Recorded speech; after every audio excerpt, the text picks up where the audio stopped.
Continuando então com o exemplo 4.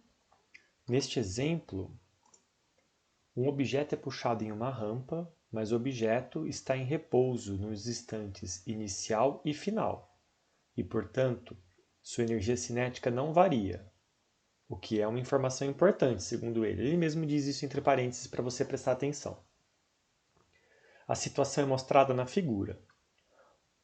Olha só, é o trenó do Papai Noel e a rena tendo mais trabalho do que o normal para puxar ele do chão. Uma corda puxa para cima um trenó de 200 quilos, que você deve ter reconhecido. Sim, eu reconheci. Em uma encosta com um ângulo de 30 graus, por uma distância de 20 metros. Ok. Ainda bem que ele falou que de 20 metros está aqui, ó. Porque em problemas de plano inclinado, quando tem trabalho, tem deslocamento, às vezes se o texto não é muito bom, pode deixar confuso se o deslocamento é na horizontal ou na direção da rampa. Nesse caso, ele deixou claro no desenho que é na direção da rampa. A massa total do trenó e da carga é de 200 kg. Então, isso aqui já é Papai Noel, trenó e presentes. A encosta nevada é tão escorregadia que o atrito entre o trenó e a encosta pode ser desprezado. Qual é o trabalho realizado pelas forças que agem sobre o trenó? Eu aproveitei e peguei direto do livro qual é o diagrama de forças, né? A gente pode fazer o nosso, mas também dá para usar o dele. Olha só aqui, nós temos o nosso pontinho no centro de massa, representando o trenó sobre a rampa. Quais são as forças? Tem a força da gravidade, sempre puxando para baixo, né, no sentido do centro da Terra. E aí, essa força-peso tem duas componentes. Tem a componente perpendicular, fazendo 90 graus, né, perpendicular à rampa. Tem a componente paralela à rampa, do lado de cá. Tem a força normal, que reage em função desse peso aqui, da componente ortogonal do peso. Então, o peso gostaria de fazer o trenó penetrar através da camada de gelo. Ele não consegue porque o gelo resiste essa resistência à força normal. Por fim, tem a tração da corda feita pela rena que vai puxar o trenó. Então, a pergunta é, qual é o trabalho realizado pelas forças que agem sobre o trenó? Nós podemos calcular todos esses trabalhos separadamente e somar todos depois, o que dá no mesmo que calcular o trabalho da força resultante. Caso isso não tenha ficado claro para vocês, dá para mostrar rapidinho aqui. A força resultante ela é igual à soma de todas as forças parciais que atuam sobre o corpo. E o trabalho de uma dessas forças parciais, ele é igual ao produto escalar dessa força pelo vetor deslocamento. Como o deslocamento é um só, mesmo sendo um vetor, ele é um só, porque um corpo só se desloca ao longo de um único caminho, pelo menos de acordo com a mecânica clássica. Então, na verdade, o que eu posso fazer aqui é pegar este cara aqui, a força resultante,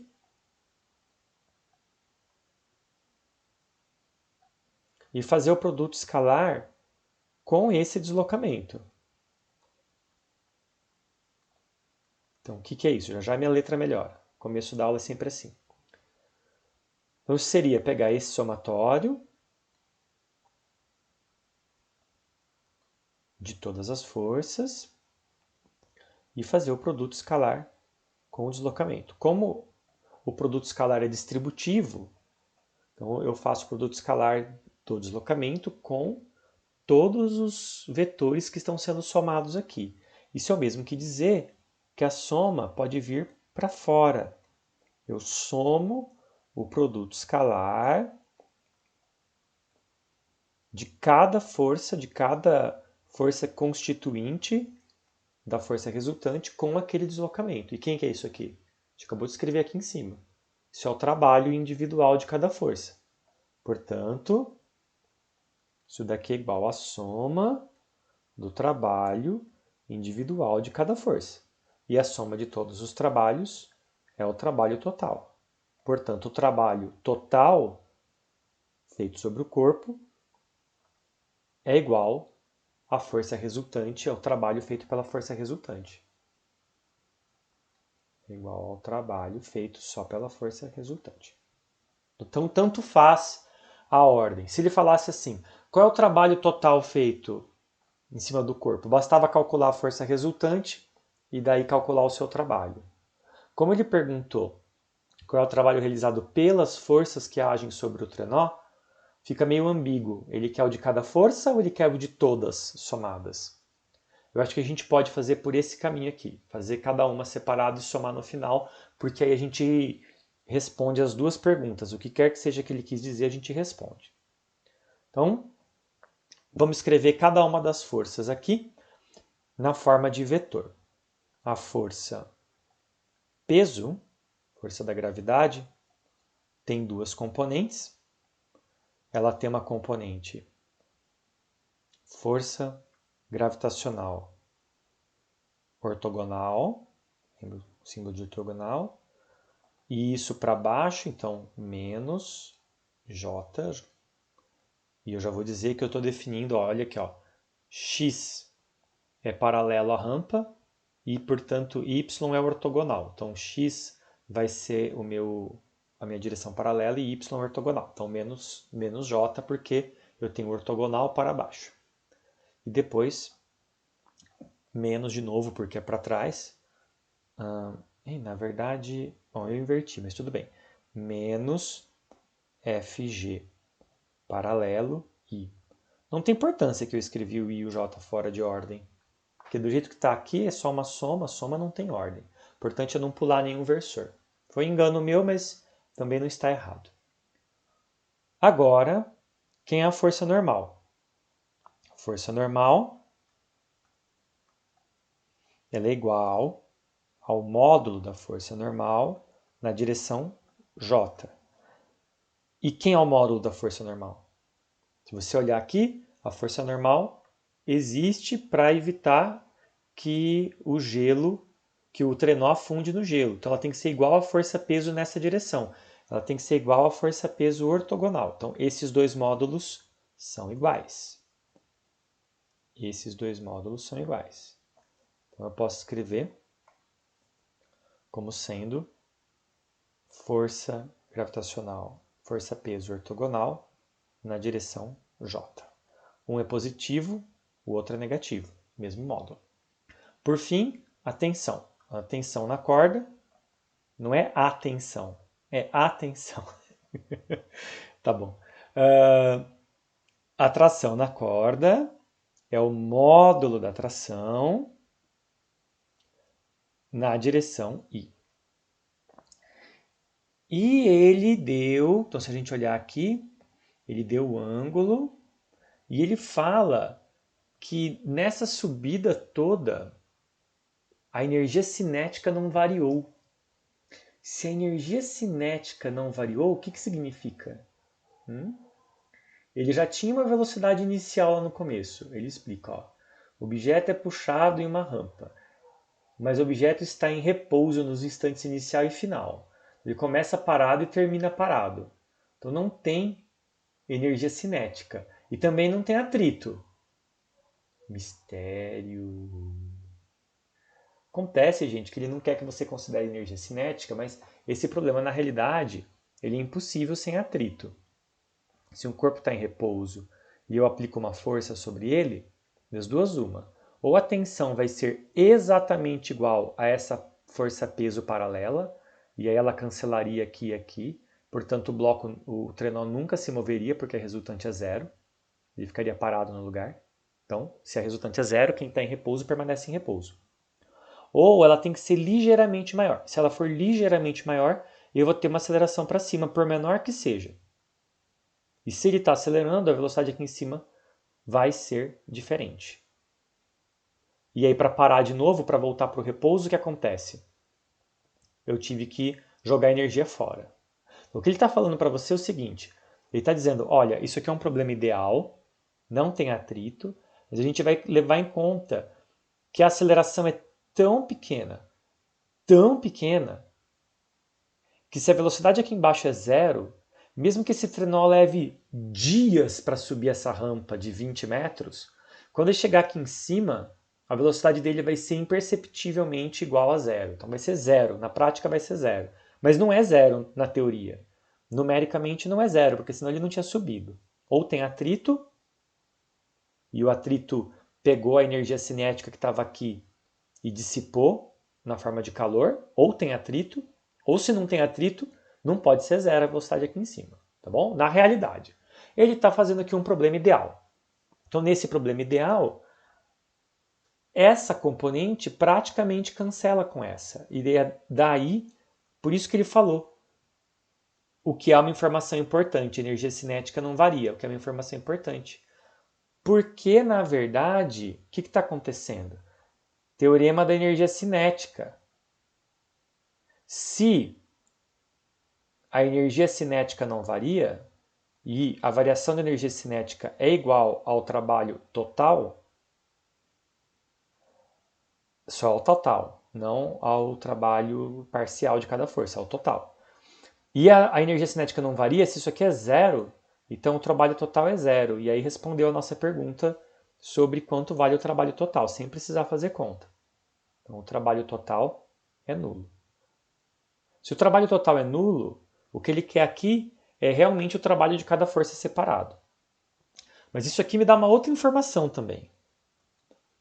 A informação de que para o trenó se mover, T tem que ser maior do que o peso, a tração tem que ser maior do que o peso, sim, mas como a velocidade tem que ser pelo menos visivelmente constante, ou visivelmente nula, ele é muito pouco maior. A diferença entre esse e esse também tem que ser quase imperceptível. Portanto, eu posso dizer que o módulo para todos os efeitos, o módulo da tração é aproximadamente igual ao módulo da força-peso paralelo. Então, Fg paralelo na direção I. Ou seja, a normal é igual ao peso ortogonal e a tração é igual ao peso paralelo. Por que tem que ser assim? Porque todas essas forças têm que se cancelar. É o único jeito do trabalho ser zero. E é o único jeito da energia cinética também não variar, da variação da energia cinética ser nula. Então agora, para calcular o trabalho de todo mundo, eu preciso do D. Quem é D? Módulo de D na direção I, porque ele definiu que D está aqui em cima. E o deslocamento é de baixo para cima, então o vetor é nesse sentido, no sentido de I. E aí nós vamos calcular então os 4 trabalhos. Trabalho da força. Agora aqui, deixa eu ver. Bom, a gente pode calcular por componente. Estou pensando no peso. Vamos começar pelo trabalho da tração, tá? Vamos lá. Trabalho da tração. É o vetor tração, produto escalar com deslocamento. Portanto, o vetor tração é Fg paralelo e produto escalar com DI.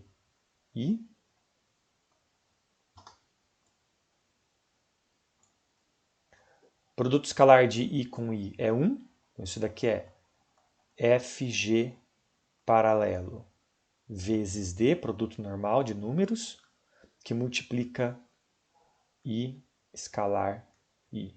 Produto escalar de um versor com ele mesmo é 1. Quem que é Fg paralelo? Pelo lugar onde está o ângulo, ele pôs o ângulo aqui, ele já te falou que esse daqui, o paralelo, é seno. Ele foi gentil com a gente. Então, Fg paralelo é mg seno de θ vezes D. Então, esse é o trabalho. Agora, quem é o trabalho, vamos lá, da força normal? Comecei pelas de fora. Depois eu vou fazer peso por último. Trabalho da força normal. É a força normal, produto escalar, com o deslocamento vetorial. E a força normal, nós escrevemos ela como sendo a força-peso ortogonal, e na direção J, né? Tá aqui. Produto escalar com DI. DI é sempre, o deslocamento é sempre na direção I.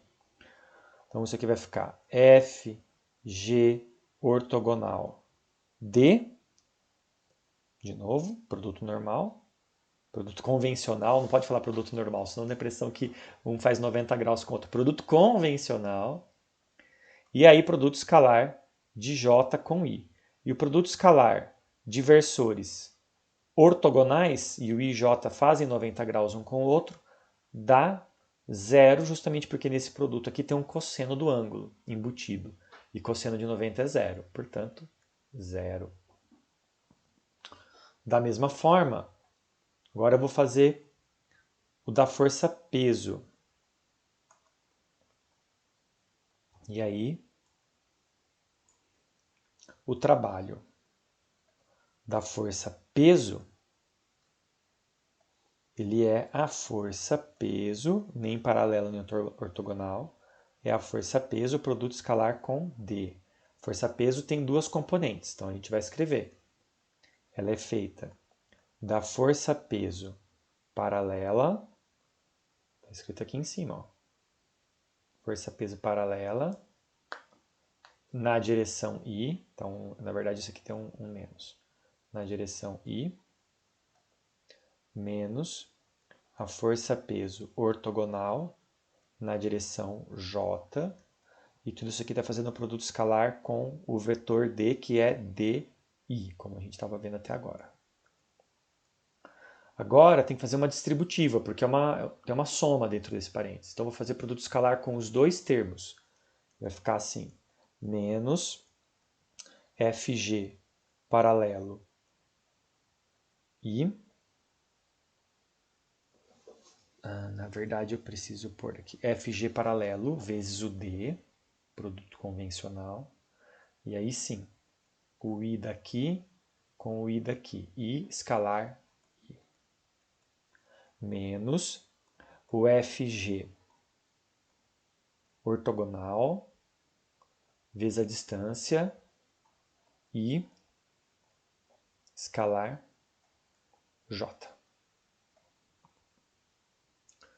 Como nós já discutimos aqui em cima, I com I dá 1, I com J dá 0. Portanto, o trabalho feito pela componente ortogonal do peso, assim como o trabalho feito pela normal, é 0. E do outro lado nós temos esse trabalho aqui, que é a força gravitacional paralela, que a gente também já viu quem é, ela é mg seno de θ. Então isso aqui é igual a menos mg seno de θ, vezes o d da distância, que está aqui, e do outro lado nós temos 0. Entendeu por que dá 0 total? Porque agora se a gente calcular, pega aqui a caneta, vamos usar a caneta das galáxias para variar um pouco.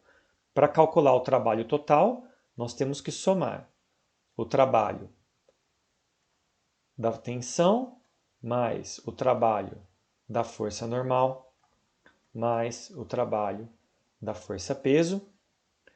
E o trabalho da normal é mg d seno de θ.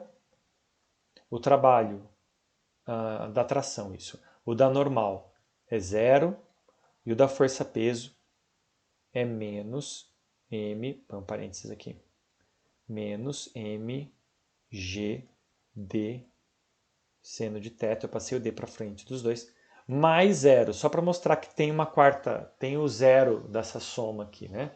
Então esses dois zeros obviamente não contribuem, e aqui a gente tem mais e menos a mesma coisa, e isso dá zero, como nós esperávamos. Bom, então esse é o exemplo. Vamos para o próximo. Exemplo 5. Trabalho realizado sobre um elevador acelerado. Esse tem 3 itens. Um elevador de massa m igual a 500 kg está descendo com velocidade VI igual a 4,0 metros por segundo, quando o cabo de sustentação começa a patinar. Então aqui está o cabo do elevador, ai que medo. Permitindo que o elevador caia com aceleração constante a vetor igual a g vetor sobre 5. Então nós temos uma aceleração de queda, vou tirar a caneta da galáxia aqui. Temos uma aceleração de queda a vetor que é igual a 1/5 de g vetor. Item A. Se o elevador cai de uma altura d igual a 12 metros, qual é o trabalho WG realizado sobre o elevador pela força gravitacional Fg? Eu acabei de pensar numa coisa. No exercício anterior tinha número? Pausa. O exercício anterior tinha números? Tinha números. E a gente não calculou. Ah, ele quer número aqui. Poxa, gente, vocês não me falam nada. Vamos fazer aqui. Basta fazer um deles. O valor é único. Então, o valor do trenó era 500 quilogramas entre Papai Noel, presentes e trenó. Só o Papai Noel é 450. Depois G é 9,8. O ângulo era 30 graus, então seno de 30, que a gente já sabe que é raiz de 3 sobre 2. E a distância era 20 metros, com 2 algarismos significativos só. O ângulo provavelmente era 30 também, era com 2 algarismos, perdão. Sim, com 2 algarismos. Então, vamos lá, colocando tudo na calculadora. 500 vezes 9,8 vezes seno de 30. Uau! Pera, eu falei cosseno de 30 é raiz de 3 sobre 2. Seno de 30 é meio. Por favor, não façam como eu. Então, se você fizer essa conta toda direitinho, dá 49.000, redondo, o que significa que com 2 algarismos significativos, isto é 49 vezes 10 a terceira joule, ou 49 quilo, com K minúsculo, joule. E a mesma coisa serve aqui embaixo por esse trabalho, que é igual com o sinal trocado, então é menos 49 quilojoules. Ufa, não ia dormir à noite sabendo que eu pulei isso daqui. Então tá, 49. Vamos lá, vamos voltar agora para o elevador despencando, porque deixar um número para trás é que não me dorme à noite. Isso aqui é material de pesadelo, esse negócio de elevador despencando. Então, se o elevador cai de uma altura de 12 metros, qual é o trabalho WG realizado sobre o elevador pela força gravitacional? Então, quais são as forças aqui? Né? Eu tenho uma força de tração ainda segurando. Veja, ele não cai, ele não despenca. Porque se ele de fato despencasse, a aceleração de queda seria igual à gravidade. Não é, é 1/5 da gravidade. Também conhecido como 20% da gravidade. Então ainda tem uma chance para as pessoas que estão lá dentro. Né? Ele não está despencando, só está descendo aceleradamente, mas né, com aceleração menor do que a gravidade. O que significa que essa tensão não é igual à gravidade. Ela é menor. Você quer apostar quanto que ela é menor? Então vamos lá. Como que a gente resolve isso? Eu sei a aceleração. Então, se eu for na segunda lei de Newton, a caneta errada aqui. Se eu for na segunda lei de Newton, força resultante, que é igual a força gravitacional mais a tração no fio, tem que ser igual a massa vezes Opa, não esse. Esse, vezes aceleração. É um A. E eu não sei quem é a tração. Mas eu sei que eu posso isolar ela. Então, a tração no fio é igual a massa vezes a aceleração menos a força-peso. Então aqui eu tenho tudo para tirar quem é a tração. E eu vou precisar disso porque ele pede no A e no B separadamente e depois o trabalho total. Então vamos lá, agora eu tenho todas as ferramentas. E tem A. Qual é o trabalho feito pela força gravitacional? É a força gravitacional, produto escalar, com o deslocamento. O deslocamento está sendo para baixo, então a gente vai dizer que o deslocamento, a gente pode até fazer aqui em cima como parte dos dados do problema, o deslocamento, que é igual ao módulo do deslocamento, e eu vou adotar, aí já colocou y para cima, então não posso escolher. Então o deslocamento é para baixo, é menos j. Eu estava procurando onde estava o eixo, se ele tinha colocado ou não. Então isso aqui é o D. E aí quem que é o D? O deslocamento é 12 metros. Então fazendo o produto escalar aqui, peso, trabalho, vamos lá, vou apagar aqui. Trabalho da força peso é igual à força gravitacional, que é, porque é para baixo, é menos mgj, produto escalar com menos dj. Menos com menos mais, produto escalar de j com j é 1, portanto, é mgd, ou mgh, como você está acostumado no seu ensino médio, né? O importante aqui é massa vezes gravidade vezes altura deslocada. Esse é o trabalho da força gravitacional, colocando números. A massa é 500? Espera, a massa desse aqui é 500? Qual era a massa do trenó? Era 200! Eu não vou conseguir terminar o problema nunca desse jeito. Era 200, não 500. Ok, agora vocês já sabem o que acontece quando é 500. Que é 200, cara.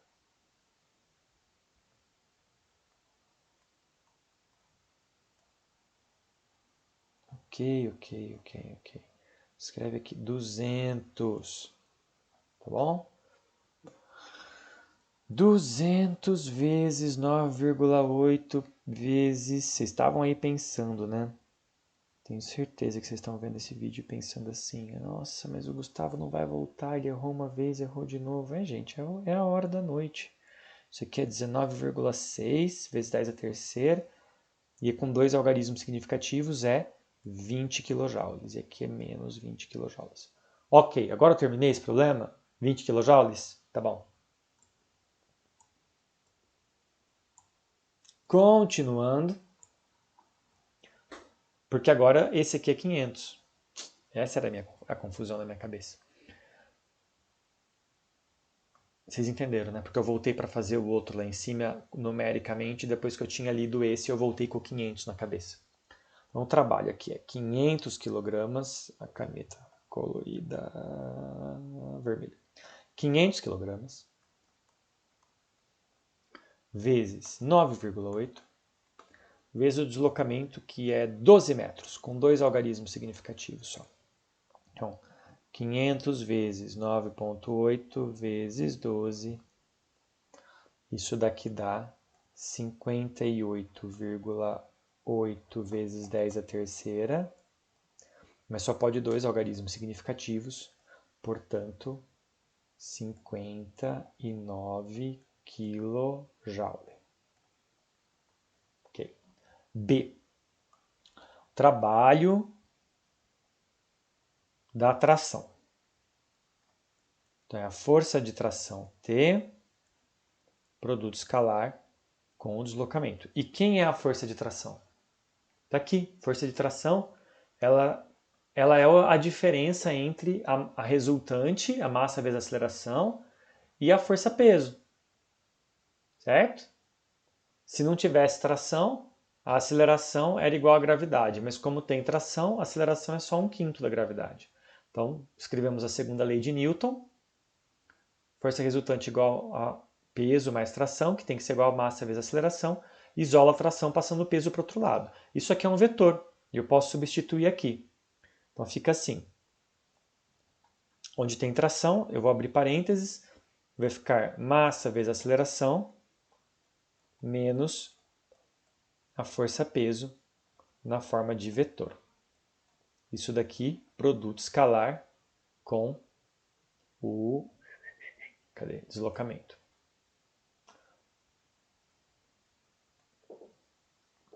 Olha o que vai acontecer aqui. Quem que está do lado de cá? Massa vezes. Quem é a aceleração? Aceleração é 1/5 de g. Então isso daqui é 1/5 de g, gravidade. E quem é a força gravitacional? Veja que esse sinal de menos, que está aqui, ele é porque eu passei para o outro lado, ele não tem nada a ver com o versor ainda. Então ele é mg vetor. Aqui dentro, esse g vetor vai ser ainda menos j, porque ele está para baixo, mas a gente não pensou nisso ainda. Deixa ali, que faz parte. Tudo isso produto escalar com d. Eu vou colocar mg em evidência, multiplicando 1/5 menos 1. E 1 eu posso escrever como sendo 5/5, 5 sobre 5. 1 menos 5 é menos 4, portanto isso daqui é menos 4/5 de mg, que é o único vetor que sobrou aqui, produto escalar com d, que é o vetor de deslocamento. Lembra que eu perguntei aqui em cima quanto que era a tração? Se a aceleração é 1/5 de g, qual é a relação entre a tração e a força-peso? Para a força-peso estar ganhando só por 1/5 do que ela ganharia se ela não tivesse ninguém opondo a ela, se opondo. 4/5. A tração está subtraindo 4 partes de 5 da força gravitacional, e por isso que ao invés de cair com g para baixo de aceleração, ele cai com 1/5 de g, que é a diferença entre as duas. Então, você pode vir até aqui em cima e completar isso dizendo que a tração é 4, caneta escorregou, 4/5 da força-peso. E você podia ter feito essa conta aqui em cima também. Tem vários caminhos a serem percorridos aqui. Bom, enfim, voltando aqui para baixo.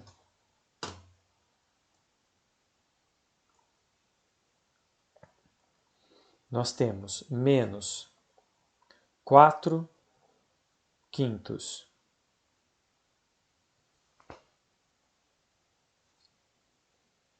Estou só pensando. Não, tá certo. Nós temos menos. Não tá certo. Tá certo. Menos 4/5 de m. E agora eu vou substituir os vetores. Então, quem que é g? G é menos módulo de g, j. Produto escalar com. Quem que é d? É menos, porque é para baixo, módulo de d, j.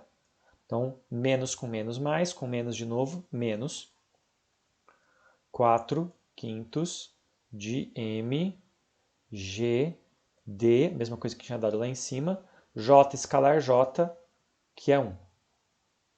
Portanto, aqui eu já vou fazer direto, a menos 4/5 de mgd. Quanto que era mgd? Era esse 59 aqui. Então, eu posso fazer direto, mas pega esse número aqui antes de arredondar, pega os 58.000, faz vezes 4 dividido por 5, e aí você tem um valor numérico menos, com dois algarismos significativos, menos 47 kJ. E aí, por fim, ele pede no item C quem é o trabalho total. Eu vou olhar só para ter certeza qual é o trabalho total W realizado. É o trabalho da força resultante, e tem duas formas de fazer. Ou eu calculo a força resultante e faço o trabalho, ou eu somo os trabalhos no fim. Eu acho que está mais fácil somar os trabalhos no fim. Então, o trabalho total é o trabalho da força-peso mais o trabalho da força normal, ou melhor, da força de tração. E aí, se você somar os dois antes de arredondar, o daqui tinha dado 58,8 vezes 10 a terceira, e o de baixo menos 47,04 vezes 10 a terceira. Eu estou pegando antes de arredondar, mas esse cara só tem 2 algarismos significativos, e esse aqui também, portanto, nenhum dos dois tem casa decimal. Então, se eu fizer isso daqui que eu tenho na minha calculadora, com 5.800, o resultado dá 11,76, mas por causa da conservação de casas decimais na subtração, eu só posso pegar esse daqui da frente e, portanto, dá 12, isso daqui vezes 10 a terceira, 12 vezes 10 a terceira, também conhecido como trabalho total, é igual a 12 kJ. Próximo! Espero que esse aqui eu não tenha esquecido nada. Exemplo 6. Trabalho realizado por uma mola para mudar a energia cinética. Eu gosto que os títulos são bem descritivos. Quando uma mola realiza trabalho sobre um objeto, não podemos calcular o trabalho simplesmente multiplicando a força da mola pelo deslocamento do objeto, pois o valor da força não é constante, fato, porque conforme eu vou comprimindo a mola, quanto mais eu a comprimo, maior é a força. Entretanto, podemos dividir o deslocamento em um número infinito de deslocamentos infinitesimais, daí o nome, e considerar a força constante em cada um desses. A soma dos trabalhos realizados durante todos os deslocamentos é dado por uma integral. Tudo isso ele está fazendo para poder te convencer de que, quando a força não é constante, o trabalho unidimensional... Nossa, esse W não vai sair, não? Trabalho é igual à integral da posição inicial até a posição final da força F de x vezes um pequeno deslocamento dx. Neste exemplo, vamos usar o resultado genérico dessa integral. Na figura, depois de deslizar em uma superfície horizontal sem atrito, com velocidade igual a meio metro por segundo, lá vem um bloco com meio metro por segundo, um pote, não é um bloco, é um pote de cominho. Eu fiquei sem palavras. Um pote de cominho de massa m igual a 0,40 kg colide com uma mola elástica K de 750 newtons por metro. Isso é a unidade da constante elástica, tá? E começa a comprimi-la. No instante em que o pote para momentaneamente por causa da força exercida pela mola, de que distância d a mola foi comprimida? Muito bem. Aqui, acho que a gente pode considerar como positivo I apontando para a esquerda. Então a velocidade é positiva no começo, e quando o bloco toca na mola, quando o bloco, não é bloco, é pote, quando o pote de cominho chega aqui, a mola começa a fazer uma força para onde? Para trás. Temos a força elástica. Força elástica. Apontando no sentido contrário. Conforme o bloco vai andando, comprimindo a mola, essa força vai aumentando. E o que era energia cinética nesse ponto, KI, energia cinética inicial, vai diminuindo, até uma hora que a energia cinética final, KF, é zero. Quando isso acontece, não tem mais energia para a mola tirar, o bloco para aqui. E aí eu tenho a força elástica máxima. Por que eu desenhei ele aqui? Não sei. Estava indicado onde era para desenhar. Era aqui, ó. Ok. Pronto. Então o pote veio até aqui. E aí nesse ponto, ele andou essa distância D que está marcada aqui embaixo. E a energia cinética desapareceu. E ele quer saber de que distância a mola foi comprimida. Então, o que está acontecendo aqui? Essa força, ela faz um trabalho e esse trabalho é negativo. Como que eu sei isso? Porque a força está apontando, fazendo 180 graus com a direção do movimento. Então, o deslocamento D é para cá. Tem até uma flechinha indicando, ó, D é para cá. Se eu for escrever, como eu considerei I positivo para a esquerda, então quem é o deslocamento D? Ele é para a esquerda, então ele é módulo de D, que foi dado aqui em cima. Cadê? Ele não falou quem que era D? Não, só tem a velocidade. Não tem... Ah, é D quem eu quero.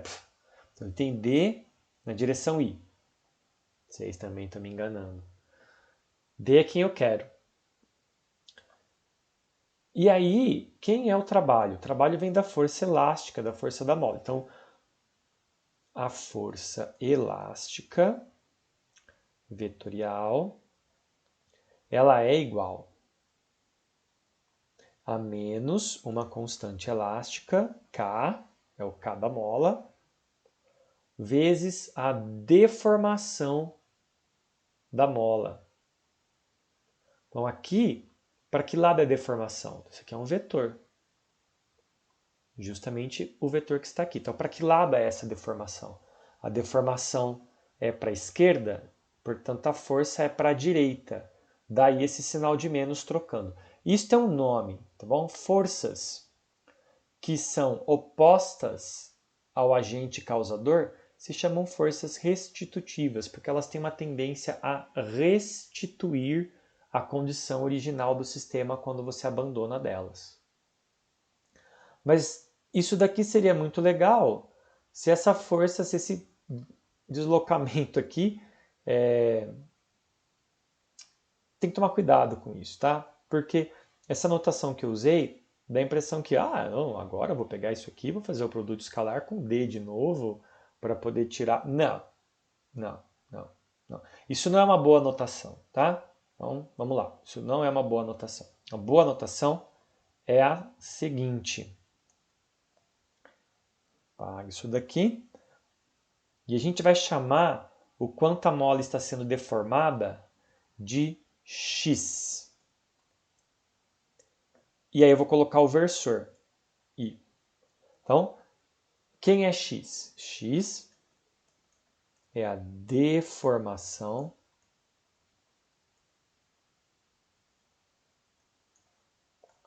da mola.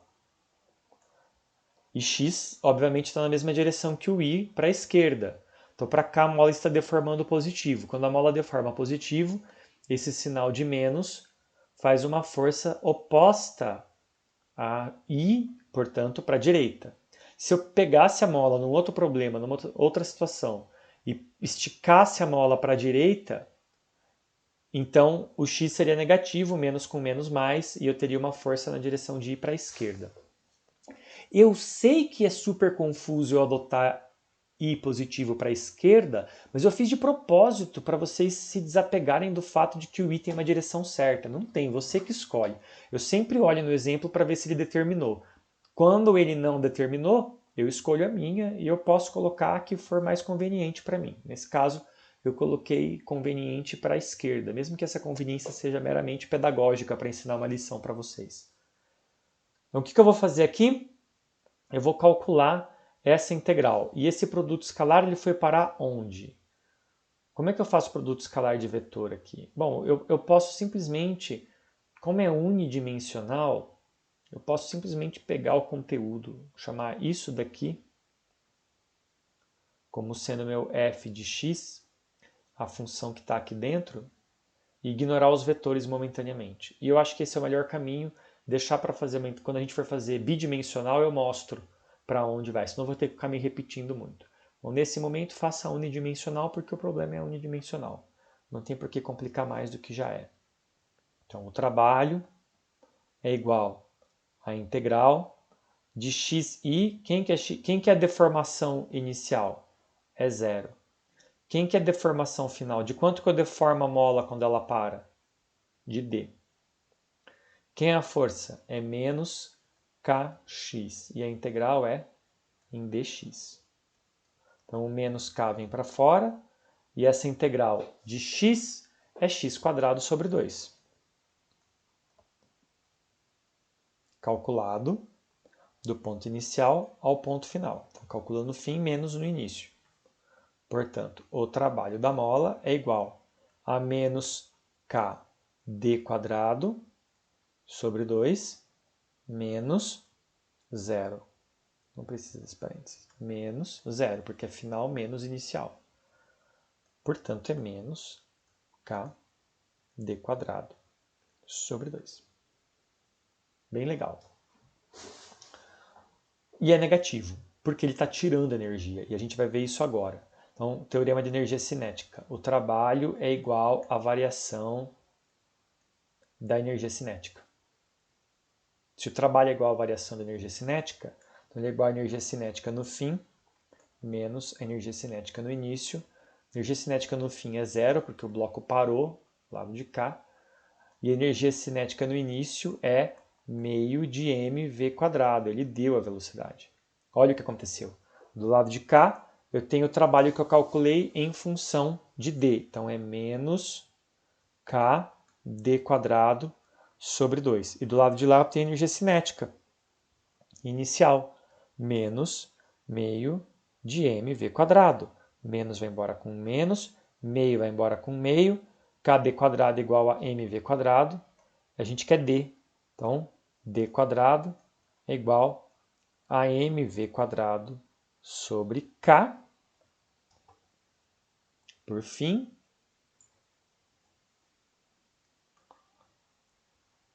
d é igual. Aqui poderia ter um mais ou menos a princípio, porque isso funciona para a esquerda ou para a direita, tanto para comprimir a mola quanto para esticar a mola. Porém, a gente sabe que a mola foi comprimida, compressão é deslocamento positivo pelo sentido do nosso i, eu posso jogar o menos fora, e aí fica raiz de mv² sobre k. O v² sai da raiz, então isso daqui fica v raiz de mk. Colocando valores, a velocidade era 0,50 metros por segundo, e essa raiz, quem era a massa? 0,40 e K750. Então a massa era 0,40 kg e a massa 750 newtons por metro. Aliás, cabe uma análise dimensional para saber se isso aqui dá certo, né? A unidade aqui embaixo de K é newtons por metro, e newton é a unidade de newton é massa vezes aceleração. Então é quilograma vezes metro por segundo ao quadrado. Isso é newton por metro, que é a unidade do K. Então, por metro. Isso é embaixo. Então, esse vai embora com esse. E em cima eu tenho o quê? Eu tenho massa, que é quilograma, vezes velocidade ao quadrado, que é metro quadrado por segundo ao quadrado. Metro por segundo ao quadrado. E aí, em cima e embaixo, quilograma vai embora com quilograma, os dois estão em cima.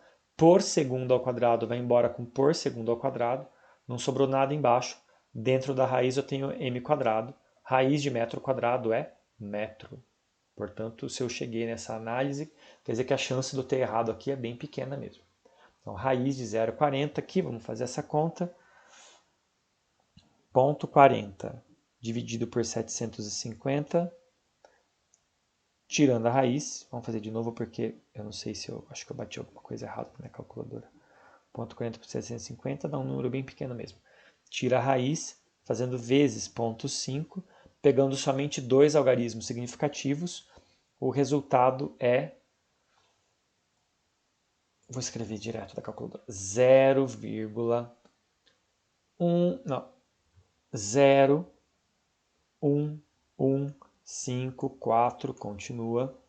0 à esquerda não conta, dois algarismos significativos são esses dois, para jogar os 5 fora e sobrar um número ímpar não pode, tem que sobrar um número par, então dá 0,12. Isso daqui é mili, né? Eu posso pegar essa vírgula e trazer para cá, ó. Mandar 3 casas para a direita. Isso dá 10 a menos 3. Então, o que está acontecendo aqui? Volta com a minha caneta das galáxias aqui. Isso daqui é 0,012 metros, também conhecido como 12 milímetros. Muito bem. Não tem outros itens. Ótimo. Então, essa foi a resposta. 12 milímetros. 7. São 8, né? Sim, são 8. 7. Um bloco de 8 kg desliza em um piso sem atrito, sob a ação de uma força. Então, está aqui embaixo, representado. Bloco deslizando numa pista sem atrito para a direita, partindo da posição 0.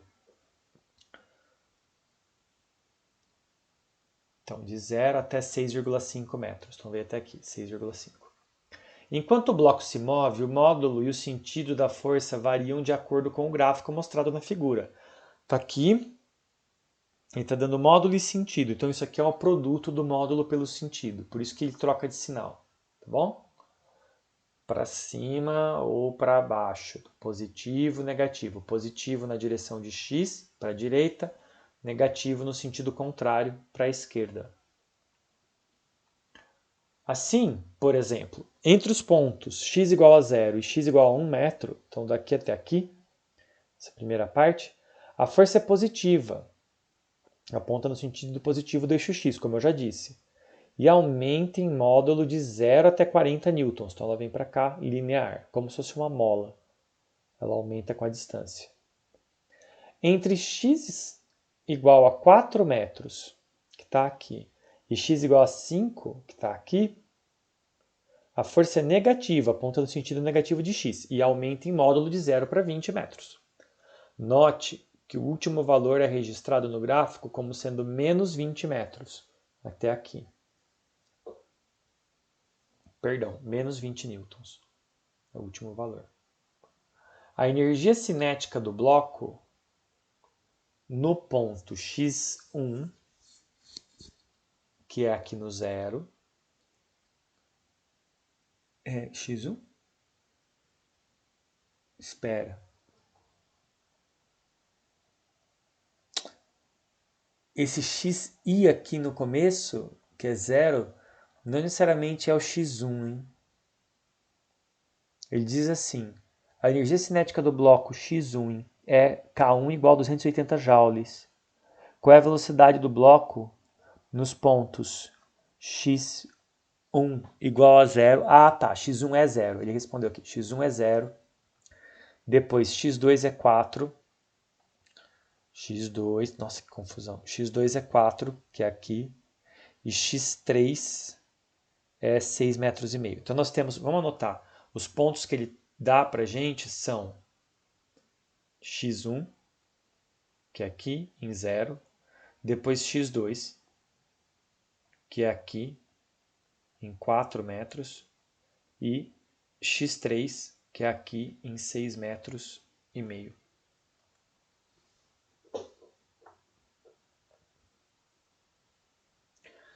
Tá bom. O que ele quer mesmo? Qual é a velocidade do bloco nesses pontos? Ele quer uma lista de 3 velocidades. Ele quer a velocidade 1 no ponto x1 igual a 0. Quem é essa velocidade? Depois ele quer a velocidade 2 no ponto x2 igual a 4 metros, com uma casa decimal, quanto isso aqui vale. E por fim ele quer uma velocidade 3, x3 igual a 6,5 metros. Quem é quem? O que está acontecendo? Na verdade, para identificar as velocidades, a gente tem que identificar as energias cinéticas. E ele está falando que nesse ponto aqui, ele já deu quem é. Então, a energia cinética em V1, ela é K1 igual a 280 joules. Portanto, saber a energia cinética nesse ponto é simplesmente jogar na equação de energia cinética. Por outro lado, eu não sei quem é a energia cinética neste ponto, não sei. E não sei quem é a energia cinética nesse ponto, mas eu gostaria de saber, porque é isso que vai responder a pergunta da velocidade. E como que eu sei essas energias cinéticas? Pelo teorema de energia cinética. A variação da energia cinética é igual ao trabalho. E quem é o trabalho de uma força variável? É a integral de xi até xf, integral da força, que não é constante, em dx. Só para deixar claro, a variação de energia cinética é energia cinética no fim menos no início. Então você tem uma conexão aqui. Você tem a energia cinética no fim, e aqui você tem o ponto final, e você tem energia cinética no início, e do lado de cá você tem o ponto inicial. Então, você tem uma conexão que não ficou conectado, porque essa caneta muda de cor, mas eu posso fazer assim. Final com final, inicial com inicial. Pronto, melhor. E quem é a integral da força em dx? Bom, se eu tenho um gráfico de força por x, e a integral é igual a área, então isso daqui é igual a área do gráfico de f versus x, de um ponto até outro. Então, se eu sei a energia cinética nesse ponto, eu começo sabendo que K1 é igual, ou melhor, vamos até fazer assim, começo sabendo que é K1, não vou entupir esse gráfico de números. Então, o que eu sei? A energia cinética final sendo qualquer intervalo, ela é igual à energia cinética inicial, porque eu passo para o outro lado negativo e fica positivo, mais o trabalho. Lembra? Isso está no livro. Ou seja, a energia cinética no fim de um intervalo é igual à energia cinética no início do intervalo mais a área do gráfico nesse intervalo. Então, eu posso chamar esse cara aqui de trabalho de 1 para 2. Então, quem que é a energia cinética 2? Ela não está no fim do intervalo? Então, ela é igual à energia cinética no começo do intervalo mais a área, essa área aqui. Depois, quem que é a energia cinética 3? Mesma coisa. Ela é a energia cinética no começo do intervalo, 2, mais, chama isso aqui de trabalho de 2 para 3, então ela é igual a essa área aqui. Nós vamos fazer tudo pela área, e a área que a gente vai usar aqui é a área dos trapézios. Então, a área de um trapézio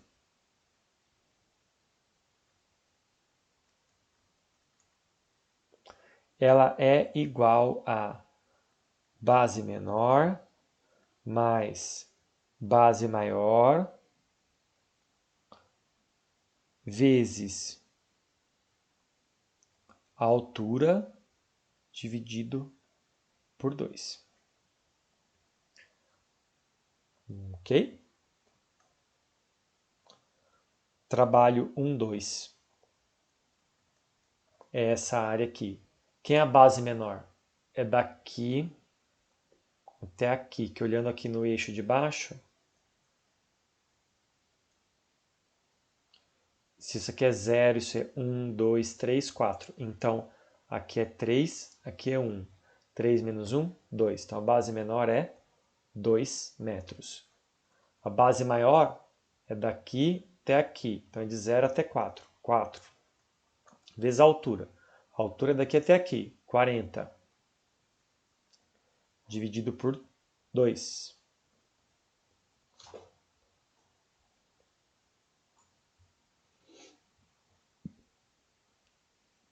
Isso aqui dá 26. Portanto, 120. Só que só vale... aqui complica a minha vida, né? Esse cara só tem um algarismo significativo na posição. Mas não, ó, se você olhar aqui, ele tá, apesar do gráfico só mostrar uma casa, ele dá as dicas. As forças são feitas para ser consideradas como se fossem 2 algarismos significativos cada uma, então 40 e menos 20, enquanto que as posições têm 2 também. Onde está 4 é 4,0, onde está 6 é 6,5. Então essas posições aqui, ó, é como se fosse 2,0 e aqui 4,0, seguindo o texto, não o gráfico. Portanto, isso aqui dá 6,0 com 2 algarismos, que vezes 20, porque 40 sobre 2 é 20, dá 120 com 2 algarismos. Ou seja, dá 1,2 vezes 10 a 2 Joule. Do outro lado, nós temos trabalho, agora da outra seção, 2, 3. Então vamos olhar para esse trapézio. Daqui até aqui é de 5 para 6, portanto é 1. Então base menor, agora eu vou escrever com um algarismo, é 1. Base maior é do 4 até o 6,5. Então é 4 para 6,5, são 2,5. Vezes a altura, que nesse caso é negativa, não tem problema, porque isso vai fazer a integral ser negativa mesmo, é menos 20. Dividido por 2, 20 dividido por 2 vai dar 10. Portanto, isso aqui é 3,5 vezes menos 10, dá menos 35 joules. Se você quiser escrever com a mesma potência aqui de cima, dá menos 0,35 joules. Isso só para mostrar na mesma escala, né? Se você quiser ser pomposo como um pavão e mostrar que você sabe as escalas, você pode dizer que isso daqui é menos...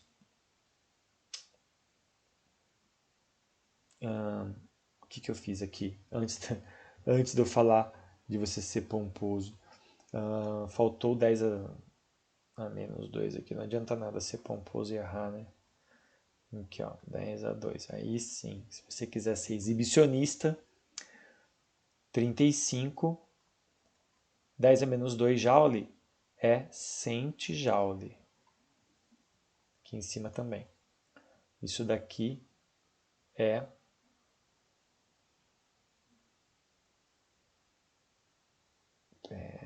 Tá certo isso? Tá certo. A única coisa é que o som tá pegando, viu, gente? Eu tô gravando isso aqui bem de noite já. Isso aqui é 0,35. O que eu escrevi 35 ali? 0,35 cent joule. E aí sim, aqui em cima é 1,2 joule. Próxima vez que eu gravar um negócio de noite assim, cent joule. Próxima vez que eu gravar algo de noite assim, vocês vão falar para mim, professor, por favor, dorme. Não vai gravar isso de noite assim, não. Ok. E aí a gente usa isso para calcular as energias cinéticas aqui em cima. Então agora isso aqui deixa de ser desconhecido e a gente vai saber quem que é quem. Quem que é a energia cinética 2? É a energia cinética 1, que está aqui, mais o trabalho 2, 1. Gente, é muito sono, sabia? Isso aqui não é sente. Eu falei que era para ser exibido que nem um pavão, mas não era para errar. Sente é 10 a menos 2. Isso é hecta. Então deixa como estava, né? Isso é a maior prova de que assim, não adianta ficar inventando, viu? Deixa a notação científica. Olha que bonito, ó. Pronto. Se eu tivesse parado aqui, meu sono não teria me feito ver essa atrocidade que eu escrevi aqui embaixo. Ok. E aí eu vou escrever, vamos resolver aqui, ó. Voltando aqui para cima. Quem que é K1? É 280 joules. Está aqui em cima. Só que eu vou escrever isso em notação científica, porque como é uma soma, para fazer o número correto de casas decimais, eles têm que estar na mesma potência de 10. Vou escrever tudo como 10 a 2. Então vai ficar 2,80, 3 algarismos significativos, vezes 10 a 2, mais 1,2 vezes 10 a 2. Olha o que acontece. Como esse daqui, com seus dois algarismos significativos, só tem uma casa decimal, e esse aqui tem duas, o resultado final só pode ter uma, que é o que tem menos. Então, 1.2, 1 com 2, 3, 0.8 com 0.2, 4. Isso daqui é 4,0 vezes 10 a 2 joule. Ainda não é a velocidade, mas é joule. É trabalho. Agora aqui embaixo. Mesma coisa. Que é a energia cinética 3? É a energia cinética 2, que está ali em cima, mais o trabalho 2, 3, né? De 2 para 3. Aqui era de 1 para 2, tudo bem. 2, 3. Vamos corrigir ali. Isso mostra que está chegando na hora de dormir. De 1 para 2. Só para dizer que ficou certinho. E aí, quem que é quem aqui? A energia cinética 2 a gente acabou de calcular. Aqui em cima. Ah, eu apaguei isso sem querer. Uau! Por que será que verde e vermelho juntas parecem Natal? Será que é porque a gente acabou de resolver o problema anterior com o Papai Noel? Ou porque a Coca-Cola fez a gente acreditar nisso? Então, quem é a energia cinética 2? É 4,0 vezes 10 a 2 joule. E quem é o trabalho 2,3? Nós calculamos aqui embaixo. Ele é menos 0,35 vezes 10 a 2 joule. 2, não menos 2. É uma subtração. Eu não precisava desse joule intermediário aqui. Isso é uma subtração. Assim como a soma, o que importa é o número de casas decimais. Esse cara só tem uma, esse aqui tem duas, o resultado só pode ter uma. Portanto, 4 menos 0,35 dá 365, que com uma única casa decimal é 3,6 vezes 10 a 2 joule. Então diminuiu um pouco do que tinha ali. E agora com isso nós podemos calcular as velocidades, que é o que foi requerido desde o começo. Só preciso da massa, então eu fiquei longe do enunciado, voltar aqui, 8 kg, 8,0. Então volta para cá, nós vamos calcular as três velocidades, quem é V1. Então, primeiro a gente vai escrever aqui em cima que qualquer energia cinética é igual a meio de mv². Portanto, do K1 até aqui a gente vai dizer que V1, ó, joga para lá o 2 multiplicando, desce o m dividindo. Então, V1 é igual a raiz quadrada de 2 casão, não é cada mola, hein? Energia cinética, casão, sobre m. Então aqui é a raiz quadrada de 2 vezes 280 dividido por 8,0. O resultado vai dar com dois algarismos significativos. 280 vezes 2 dividido por 8 dá 70, tirando a raiz, 8,4 metros por segundo. Agora quem é V2? Mesma coisa, mesma equação de cima, só que eu já vou colocar os valores. Então é 2 vezes a energia cinética, que é 4,0 vezes 10 a 2, dividido por 8. 4. Lembrando que se tem um arredondamento, nesse caso aqui não tem, mas sempre usa o número da calculadora. Aqui embaixo nós vamos fazer isso. Sempre usa o número da calculadora, hein? Aqui está tudo certo. Então é 4 vezes 10 a 2, vezes 2, dividido por 8, dá 100, tirando a raiz, 10. Com dois algarismos, 10 metros por segundo. Por fim, V3 é a raiz de 2 vezes 3,65, lembra? Foi isso que deu aqui, vezes 10 a 2, dividido por 8. Lembrando que apesar de eu ter escrito 65, só está valendo 3 e o meio aqui, que são os dois algarismos significativos. Jogando isso para a calculadora, 3,65 vezes 10 a 2 vezes 2 dividido por 8, tirando a raiz, isso dá 9,6 metros por segundo. Muito bem. Então estão aqui as três velocidades. Último! Como eu falei, a gente ia fazer um trabalho bidimensional. Vamos lá, muita atenção para não ler errado. É um risco nesse horário. Quando a força aplicada a um objeto depende da posição do objeto, não podemos calcular o trabalho simplesmente multiplicando a força pelo deslocamento. Já sabíamos disso. Já que não existe um único valor para a força. Para resolver o problema, temos que calcular o trabalho em pequenos deslocamentos e somar. Isso equivale a dizer, sim, eu sei que a força varia mesmo para pequenos deslocamentos, mas a variação é tão pequena que podemos supor que a força é constante durante o deslocamento. É claro que existe um erro envolvido, mas se usarmos um número infinito de deslocamentos infinitesimais, o erro se tornará infinitesimal e o resultado será exato. Acontece que, para somar um número infinito de contribuições, seria necessário um tempo infinito, ou seja, um tempo muito maior que a duração do curso de física. Duh. Por isso, em vez de somar os resultados à mão, usamos uma integral, o que nos permite realizar o cálculo em questão de minutos, muito menos do que um semestre.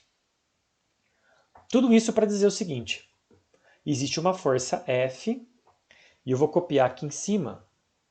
Essa força F, na forma vetorial, ela é 3x ao quadrado i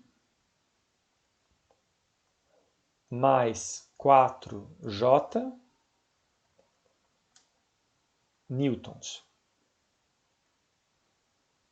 Tem um x aqui, então ela depende da posição. Ele está dizendo x em metros. E essa força age sobre uma partícula, mudando apenas a energia cinética dela. Eu acabei de perceber uma coisa. Eu acho que essa figura daqui de baixo vem de outro problema. Ignorem essa figura, por enquanto. Deixa eu ver. Vem de outro problema? Eu vou abrir o livro aqui, vocês não estão vendo a minha tela, mas eu vou abrir o livro. Esse problema não tem figura, tá bom? Falha minha. Este problema não tem figura e você pode simplesmente ignorar isso, ok? Eu acho que eu não consigo editar? Não consigo. Tudo bem, deixa aí. Ignora essa figura, tá? Essa figura vem de outro exercício que a gente já resolveu lá atrás, por isso que eu reconheci. Então, qual é o trabalho realizado sobre a partícula? Quando ela se move das coordenadas 2, 2, então isso aqui é um vetor, vamos lá. A posição inicial, tem que interpretar. A posição inicial da partícula é 2 metros, 2i metros, mais 3j metros, essa é a posição inicial, para, então, posição final, para 3 metros, está escrito aqui, ou melhor, eu gosto de fazer o i primeiro, 3i mais 0j metros. Bom? Parênteses aqui para o metro multiplicar todo mundo. Isso. E põe em parênteses aqui. Nesse caso aqui de baixo, é até mais simples, porque como aqui é 0j, eu posso já escrever isso daqui como sendo 3i metros, sem o j. Bom? Ufa! Tá bom. Esquece, põe a figura para lá para ela não confundir mais a gente. Como eu faço isso? Isso aqui é uma integral vetorial. E eu sei que isso assusta, mas não deveria. Assusta porque eu sei que muitos alunos têm receio de enfrentar integrais. Mas na verdade isso aqui é a integral da posição inicial até a posição final do produto escalar. Então é o trabalho. Então é o produto escalar do vetor força com um vetor deslocamento, um pequeno deslocamento dr. Cara, se tirar uma foto disso, isso aqui é a matéria do qual os pesadelos são feitos. Mas não precisa ser. Porque na verdade o que está acontecendo aqui pode ser quebrado da seguinte forma. Primeiro eu vou manter os intervalos RI, RF. Vamos ganhar mais espaço, centralizar isso daqui para ficar mais simples. Quem é o vetor força?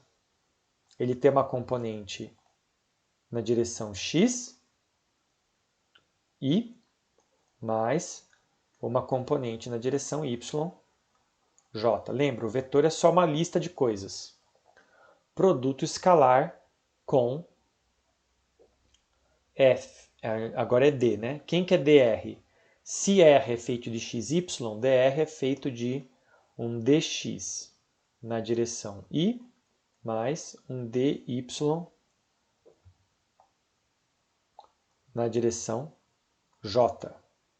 Fazendo o produto escalar, nós a princípio faríamos o primeiro com o primeiro com o segundo, depois assim, ó, esse com esse com esse com esse com esse. Mas nós já somos grandinhos o suficiente para saber que o produto escalar de i com j, que é este grande aqui em cima, daqui para cá, a gente já sabe que isso daqui dá zero. Produto escalar de vetores ortogonais dá zero. Da mesma forma que o de j com i aqui embaixo dá zero também. Então só sobram o de i com i e o de j com j, que ambos dão 1. Portanto, essa integral de RI vetor até RF vetor, ela é a integral de fx dx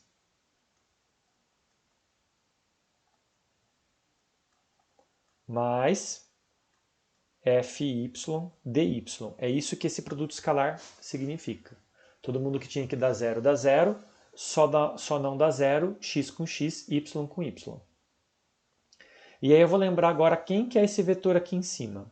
Quem que são esses limites? R vetor inicial é x inicial na direção i mais x final,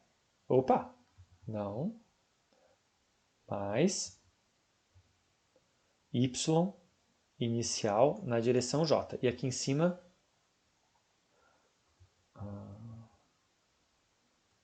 faltou um chapéu aqui. E aqui em cima é, minha tela está me confundindo um pouco. Pronto. X final na direção i mais, aqui era mais, por que não pegou? Mais y final na direção j. Então, cada um desses limites tem x e y, e a integral também. Mas você já viu uma integral com 2d, um dx e um dy? É porque, na verdade, isso aqui são duas integrais. Então, vou ganhar mais um pouco de espaço para cá. E, na verdade, a integral também é distributiva, assim como a derivada. Ela é uma operação linear. Portanto, isso daqui ela é uma integral só de f de x dx em x, de x inicial até x final, mais uma integral de f de y dy, indo de y inicial para y final. Eu não falei para vocês que o vetor é só uma lista de coisas? Então, o que eu estou fazendo? Eu estou calculando o trabalho só na componente x, da componente x na direção x, e o trabalho da componente y na direção y. Simples assim. Então, quem é o trabalho total agora, numericamente falando? Ele é. Vamos pegar aqui a posição inicial. Então, em x, o f é 3x², fx, componente x é 3x², dx, e ele vai de, olha aqui, ó, ele vai de 2 até 3, mais, aí nós temos do outro lado só em y agora, 0 em j, de 0 até 3, e quem é fy? É 4. 4 dy. E eu não vou mentir para vocês e dizer que isso aqui é sempre assim. Na verdade, tem algo que contribui para facilitar, que é assim. Essa função fx, que está aqui, ela só depende de x mesmo.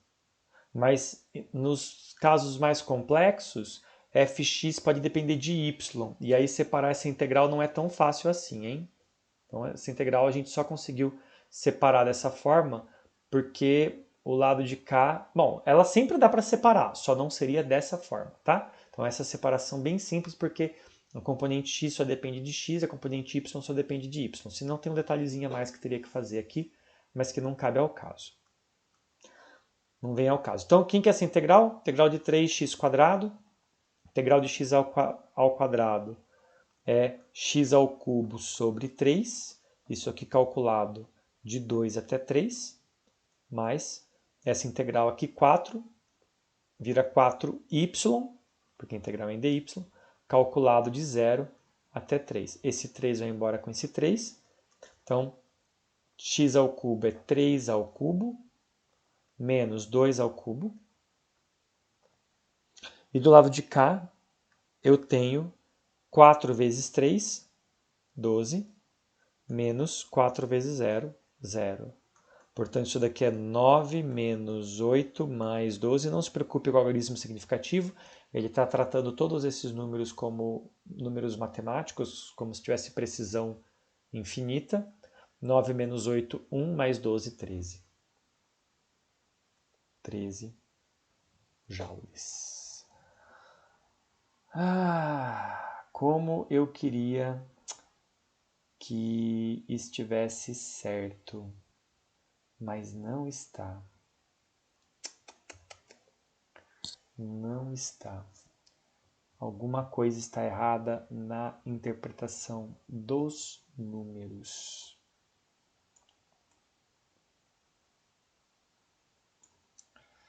Ele se desloca das coordenadas 2, 3 para 3, 0.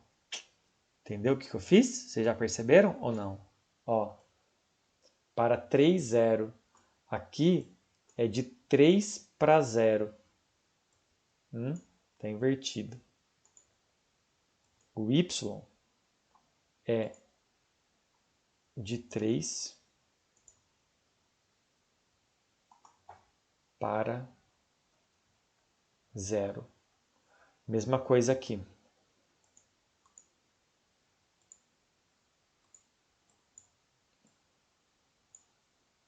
A borracha não está apagando por quê? Às vezes isso acontece.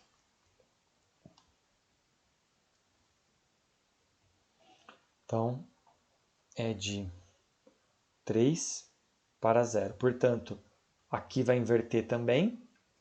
Vai ficar...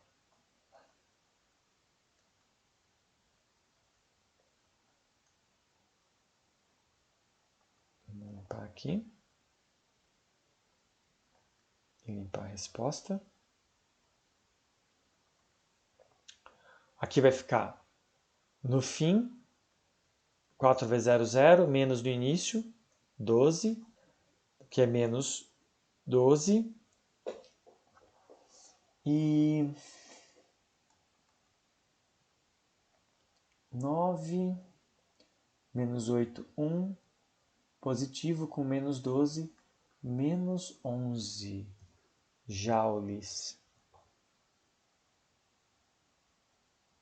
Por que eu tenho a impressão que ainda não está certo? Por que, Gustavo? Isso aqui não é... Tá vendo? Eu fico com a pulga atrás da orelha.